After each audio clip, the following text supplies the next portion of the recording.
During the first lockdown, I found myself very alone. The life I'd begun shaping and enjoying at uni was just left there.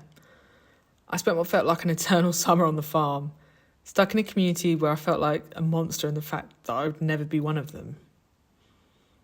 And I ended up listening to a podcast called Out with Susie Ruffle. And Susie would interview fellow comics and celebrities that identified as queer.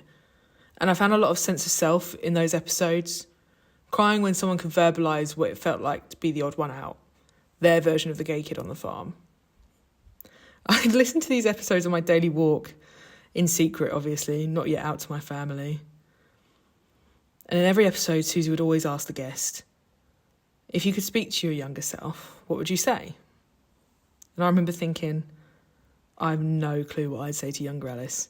You know, I'm only 19, nothing's changed, like I still am younger Alice. And then life went on and I never really thought about that question again until the last year or so. Mainly because history had repeated itself. Another farmer had made another comment about gay people. And suddenly I was back to being 16 at that party where it was made clear to me that I could never be one of them.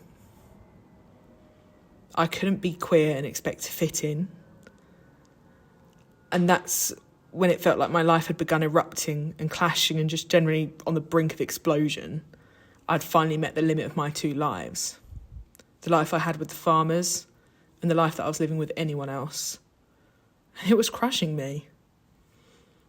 I ended up having a meltdown up Ben Nevis, asking myself, why the fuck am I with these people that make you feel like absolute shit? That made you feel like you could never be one of them? And then that's when I made a choice, I wasn't going to hide anymore. And I just remember thinking, I need to do this for little Alice. The Alice that listened to that podcast. The Alice that snuck off to Pride. The Alice that was confident in the person she was becoming.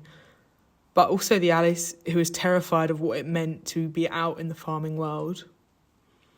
And in turn, I needed to get back to her, walk our little daily walk, and find her again.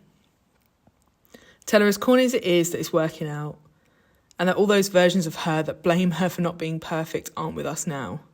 They're not the ones who are trying to heal. They're not the ones that are making sure the next Alice out there doesn't spend the next 8 years hiding who they are and hating herself for it. And most importantly, I tell her that I love her. Without her, I wouldn't be me. And I think that's the greatest gift she could have ever given. Maybe in another 8 years, future Alice will recognise this moment.